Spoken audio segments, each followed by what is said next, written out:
Le système CFA, c'est quoi le problème? Le franc CFA est la monnaie utilisée par 15 pays d'Afrique, ancienne colonie française. Il est l'un des piliers du système France-Afrique. Il permet à la France de maintenir sa tutelle économique et politique sur ses anciennes colonies et facilite le pillage des ressources de ces pays africains, et ce, jusqu'à aujourd'hui. Sous Macron, le franc CFA a changé de nom. Il s'appelle désormais l'ECO. Mais le mécanisme de prédation reste le même.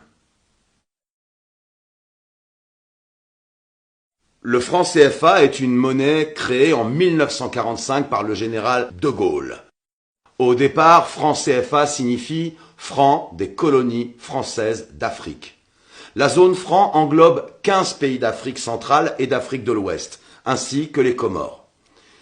Les pays de ces trois zones utilisent des francs distincts qui ne sont pas convertibles entre eux, ce qui ne favorise pas les échanges commerciaux entre ces trois zones. Premier problème. Le franc CFA ne garantit pas le développement des pays concernés. 10 d'entre eux sont encore classés parmi les pays les moins avancés. De plus en plus contestée sur le continent africain, cette monnaie coloniale a fait l'objet d'une réforme en 2019. Pour l'Afrique de l'Ouest, uniquement, l'ECO remplacera désormais le franc CFA. L'Afrique centrale et les Comores, quant à eux, conservent le franc CFA. Alors, avec l'ECO, qu'est-ce qui va réellement changer? En réalité, peu de choses. Le ton était annoncé dès le départ.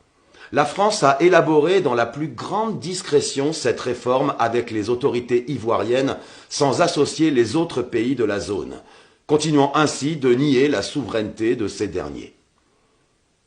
Outre un changement de nom, la présence d'un administrateur français à la Banque centrale des États d'Afrique de l'Ouest a été supprimée, tout comme l'obligation faite aux États africains de déposer 50% de leurs réserves de change sur les comptes du Trésor français. Mais, entre le franc CFA et l'ECO, tous les autres mécanismes de prédation et d'appauvrissement demeurent. Premièrement, la France reste la garante de l'ECO comme elle l'est du CFA, ce qui lui permet de maintenir un contrôle politique sur ses anciennes colonies. Concrètement, si les réserves de change des pays africains sont inférieures à un certain seuil, la France a l'obligation de venir combler le déficit. Or, en vertu d'un mécanisme pernicieux, une clause de ratissage assure à la France de ne jamais avoir à le faire.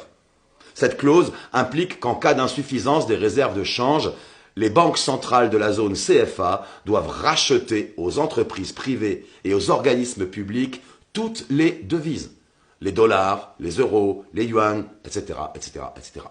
C'est seulement après ce ratissage que le Trésor français met les euros à la disposition des banques centrales de la zone CFA, c'est-à-dire jamais. Deuxième mécanisme d'appauvrissement, qui perdure, malgré la réforme. La parité fixe entre l'euro et l'ECO est maintenue.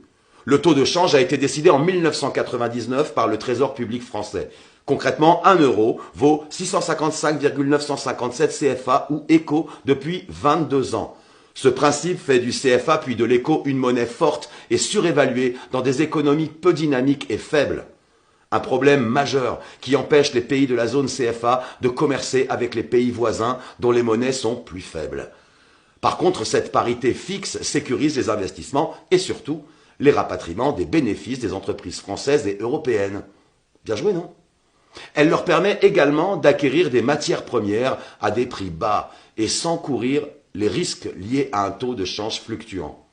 Troisième et dernier mécanisme de prédation, la convertibilité illimitée et le libre transfert sont maintenus. En permettant de convertir directement l'ECO en euros, ce principe sécurise les investissements des entreprises étrangères sur le long terme. Les entreprises françaises et européennes peuvent rapatrier plus facilement leurs capitaux hors de la zone franc vers la zone euro.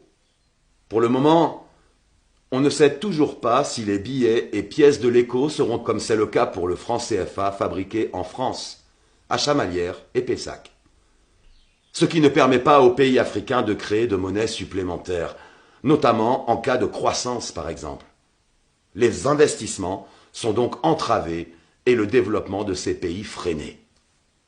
La réforme de l'écho permet donc de maintenir la domination française.